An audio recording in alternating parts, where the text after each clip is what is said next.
When it comes to packaged food, how do you figure out what's healthy and what's not? What's so special about her? 4.5 stars. She's like a galaxy. Back in 2011, then Minister for Food Safety Nikki Kaye announced a new way for New Zealanders to make healthy choices. Last week I was pleased to announce New Zealand's intention to adopt a new Health Star rating food labelling system. And while it received industry support, there were some hiccups. Begin this morning with the Health Star rating. Are food producers managing to manipulate the only food labelling system designed to arm consumers with information about what's healthy for them? Ratings are based on an algorithm that sifts through all the kilojoules, fibre, saturated fats, salts and sugars each product has. But how that algorithm allows some sugar-filled cereals to get top marks means something is going wrong. Health Star ratings are supposed to help us make better choices at the supermarket. The more stars, the healthier the food, right? But the system is voluntary and has led to some puzzlingly high ratings for sugary cereals. The Health Star ratings displayed on boxes of food in our supermarkets are supposed to help us make better food choices, but do they? One mum and food writer thinks they can actually do more harm than good. And experts were critical. This has been an experiment of government working with industry and with NGOs and academics to try to collectively come up with a system. And that does not work. Yeah, I think the system is very broken. I think it misses the biggest issue in our diet. We're swimming in sugar in this country. The food manufacturers have deliberately manipulated the recipe in order to get the most amount of stars. It undermines consumer confidence in the whole system. Kia ora, I'm Davina Zimmer, and today on The Detail, is our health really written in the stars? The health rating system was introduced over a decade ago with the aim of making it easy for shoppers to identify the healthiest options within similar packaged food items. But it's had plenty of critics, with health experts calling it a broken, loopholed system that allows industry players to cherry-pick their ratings and avoid putting stars on the less healthy products. Belinda Castles, research and test writer at Consumer NZ, says there was a lot of confusion in the early days among shoppers over how to actually use it. In our opinion, we don't think there's been enough education about how to use the Health Star rating. We've also got lots of huge issues in other areas of food packaging, like unhealthy food being marketed to children, for example. There's just a lot of things that need to all complement each other to make it easier for consumers to buy healthier food for their families. Can you explain the Health Star rating system to me? So the Health Star rating system is a front-of-pack food label. So it's intended to give consumers at-a-glance information about a packaged food's sort of overall nutritional value. So when food industry wants to calculate the rating, they put in all the figures in the nutrition information panel. So the energy content, the saturated fat, the sodium, the added sugar, and then the positive attributes, so like the fibre, the protein, etc. And then it spits out this number. It's compensatory, so the negative attributes compensate for the positive and vice versa. So that's why you might get a product that has a relatively high amount of sugar in it that still gets a relatively high Health Star rating, and that's where there's a little bit of confusion about the system. If companies are adding things like fibre and protein into their products to give them a higher rating, it's ultimately making them healthier, which is what we want, right? Correct. So, one of the positives of a system like this is that it can encourage the food industry to reformulate their products, so make them healthier. But, that's great, but it needs to be, what are they adding? What type of fibre are they adding? Is it actually making it a healthier product? There's still relatively high levels of, say, sugar and sodium in these products. So it's really important that you sometimes have to dive into the extra information on the food label, which, of course, is not really the intention of the Health Star rating either. There's actually a lot of confusion amongst consumers about how to use the rating. So firstly, it's intended for packaged foods normally. So it shouldn't be a substitute for following the healthy eating guidelines. So like, that packaged food has a 5-star rating, I should replace it. I should eat less of the less processed foods, for example. It shouldn't be intended as that. And also, you can't compare sort of apples and pears because the calculation's different. So you should look at the cereal aisle and go, right, within this category, I can look at the different ratings, but I can't compare that box of cereal with, say, a box of crackers or a bottle of cooking oil. So you've got to really be comparing like for like to get the most benefit from it.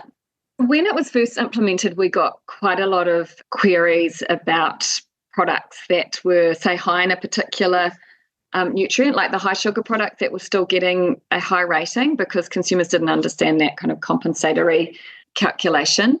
And also in the early days, there was some kind of weird misleading ways that companies were using the rating. So, for example, Milo.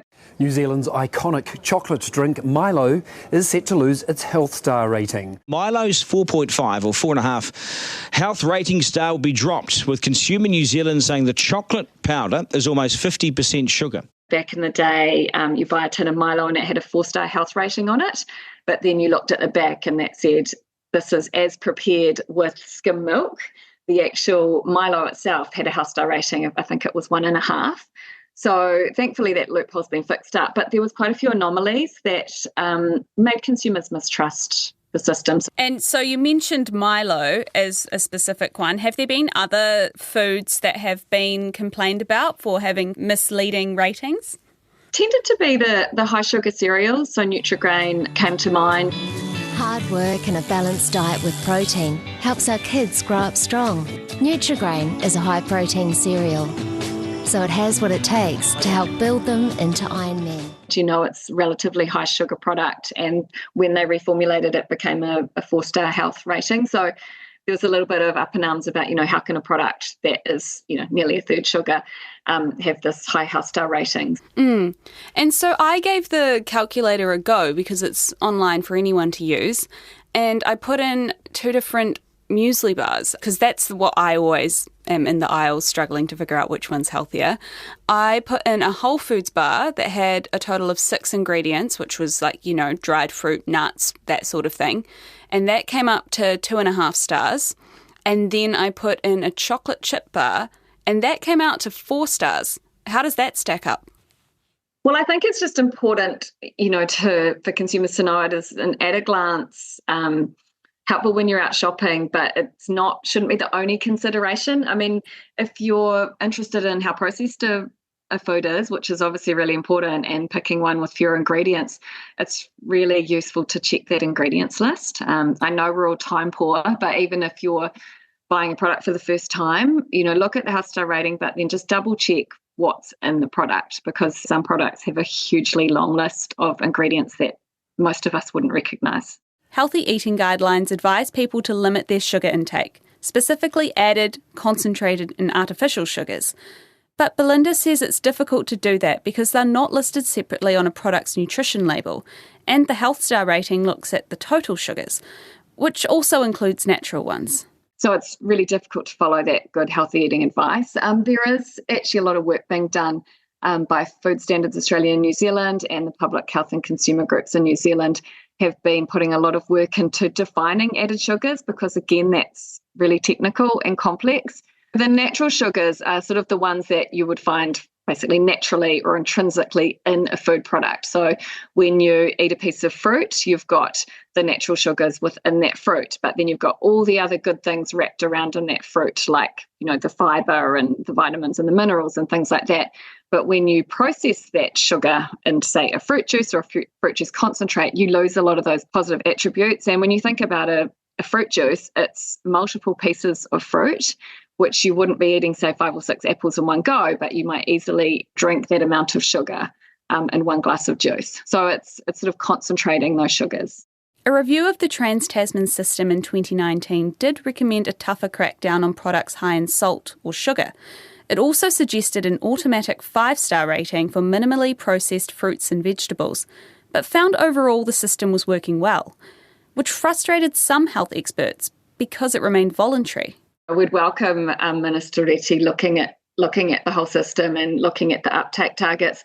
But I think it's also a good opportunity to look at the system as a whole. I mean, obviously the health star rating is misunderstood by consumers. It's a little bit confusing. There's other systems that we could perhaps look at. I mean, not throwing out the health star rating totally, but using some colour coding, which is what they've done in other countries. So, for example, you could potentially have products that have a higher rating being labelled green, and then say the 0.5s and 1s being red. I mean, you'd need to do some research into this about whether consumers would understand it, but there's definitely other systems in other countries where we could pull bits from, and even warning labels. They've started to be used really successfully in Latin American countries. So have the rating, but also a sort of high in sugar, high in sodium approach to the front of labels. But at the end of the day, these warning labels or colour-coded health star ratings, they're only going to be effective and useful for consumers if they're mandatory, because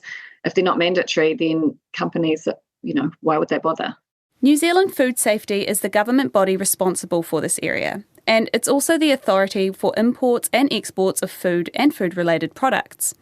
And its Deputy Director General Vincent Arbuckle backs the opt-in nature of the system. I guess the intention was to bring industry along on the journey. It has got some, there's milestones. There was a milestone point late last year at which the expectation is that 50% of eligible products would display Health Star rating. There's another milestone this year at 60%. By the end of next year, Vincent says the goal is 70%, and that's when officials will look at how well the system's working. The intention then is that the food ministers from New Zealand and Australia will then look at the uptake and determine whether a voluntary system is working or whether it needs a mandatory approach. We do understand that industry needs lead-in times, and for some of them we are seeing evidence that they're reformulating their products progressively to, lower sugar, for instance, or lower salt. And that'll be reflected in their star rating.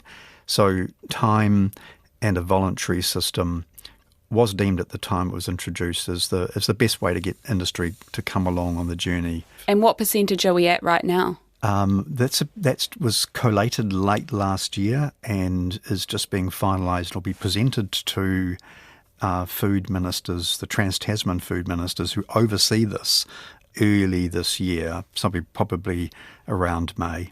Do you have a rough figure that you can give us? No, I don't have that available at the moment, no. So it's not clear what percentage of packaged foods actually display the rating system at the moment. Late last year, Health Minister Shane Reti admitted he didn't think the system was fit for purpose anymore and indicated that National wanted to review it.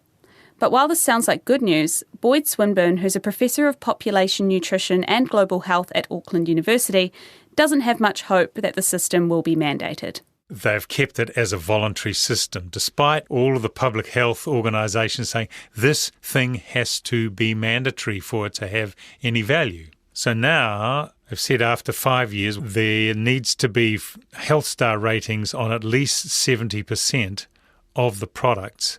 Otherwise, the government should consider making it mandatory. So still very soft language. But even if it doesn't get to 70%, it still takes a lot of bravery for a government to step up and do things in the public good, but against the private good of the food industry. That's the battle that the politicians have to run. One of the challenges is that this is a New Zealand and Australian system, and therefore all the agreements need to be across both countries. So you're dealing with the food industries in both countries. I mean, we've seen the power of a totally marginalised industry, the tobacco industry, and its power on influencing the current government in changing our smoke-free regulation. The food industry is way, way, way more powerful, way, way more mainstream accepted, and it's many times more important to the New Zealand economy. Dr. Reti has taken a look at this, he's questioned it, and this is great. But Boyd thinks it needs to be taken further than just mandating the system. Number one, have some warning labels on there which distinctly tell the consumer that this is high in sugar or salt or fat. And secondly, to add in other policies to make the difference as to whether this is going to really change consumer behaviour or industry behaviour. So what are some of the other systems that we see overseas that you think would be better? Latin America is leading the world in food policy, and so they have warning signs. It says this product is high in salt or sugar or saturated fat or whatever. The value with the system is not only the front of pack labelling system, which has to be mandatory. No company is ever going to put a warning label voluntarily on the front of pack, and they bring it along with other policies like restrictions on marketing of those foods, restrictions on health claims on those foods, aspects around what's taxed, what can be sold and provided in schools. This compulsory front of pack labelling, with these other policies to back it up, guides the consumers to healthy choices and changes their behaviour. And secondly, it influences the companies to reformulate their products to make them healthier. But can't they just, in terms of, let's say sugar for an example, replace real sugars with artificial sugars and make it lower in sugar? I mean, isn't that a way to bypass it? That is, and that's true, and that's one of the lessons from the early implementation of this in Latin America, because the industry will work its way around whatever regulations it can. Now, the latest versions of it, like in Mexico and Colombia, they now have a label which is for artificial sweeteners, saying this is not suitable for children.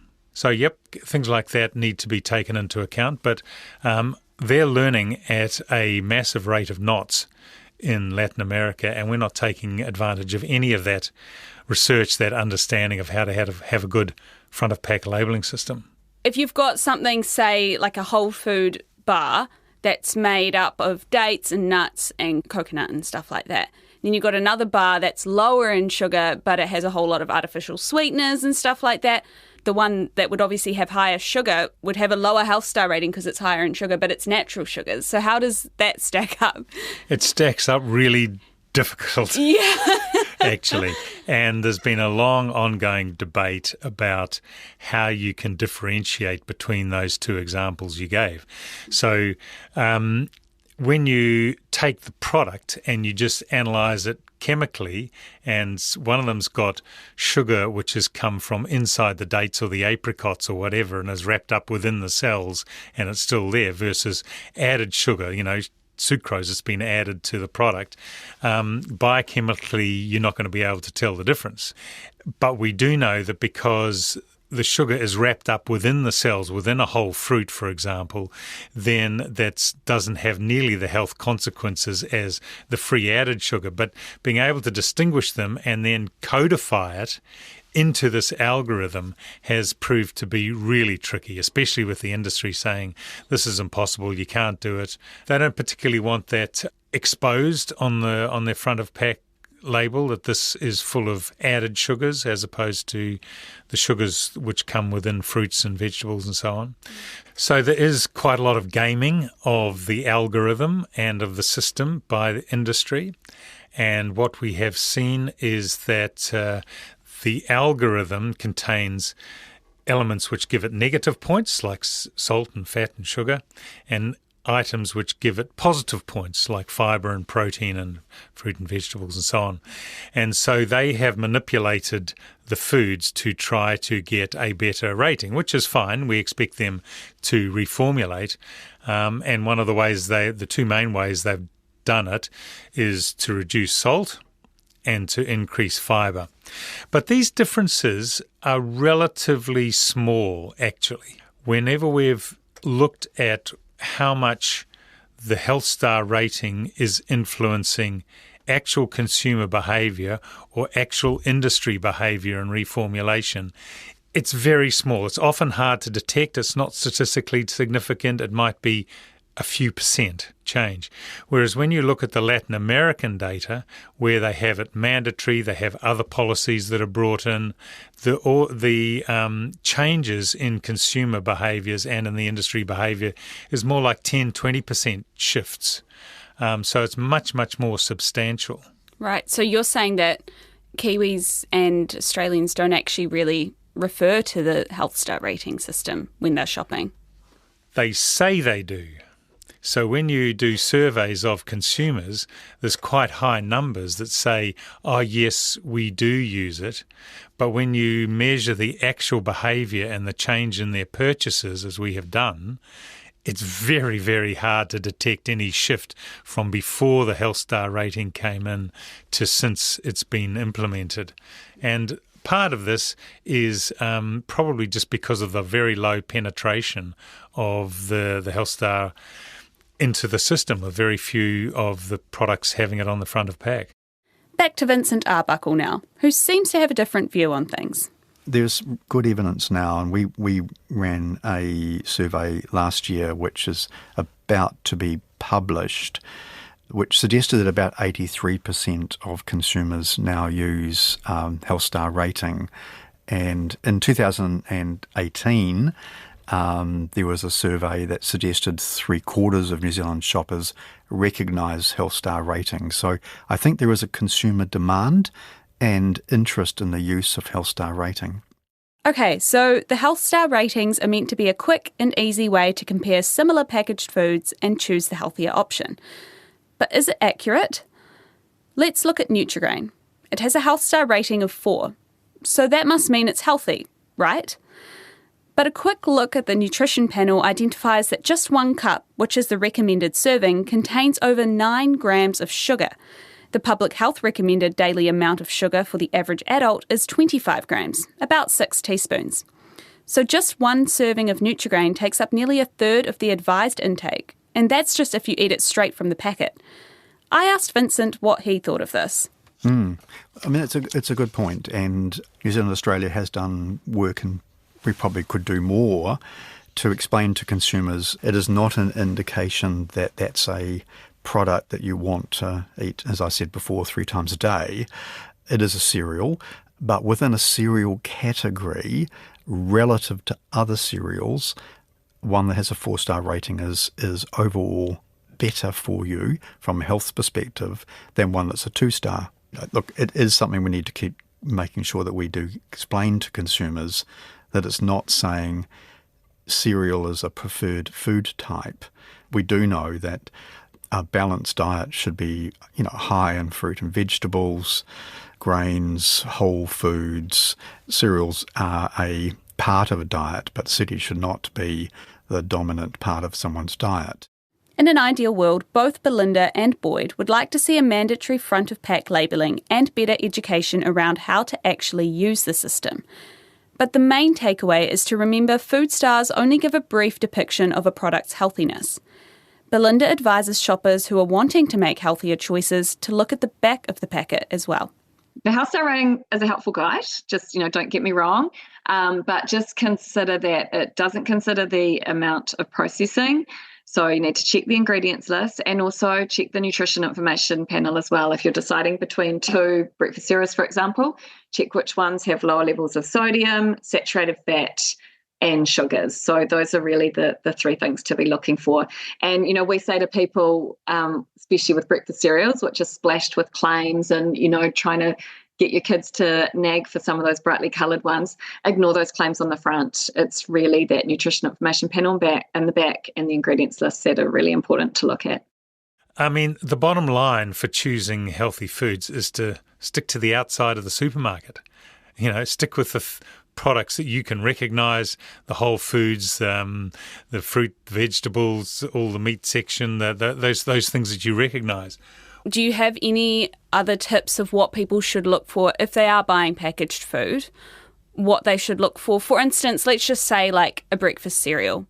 So if you want a breakfast cereal, you can look on the front and maybe the Health Star rating will be there. Maybe it won't, especially if it's one that's high in sugar and salt. But you can look on the back. Sometimes you need a nutrition degree to be able to interpret the nutrition information panel on the back.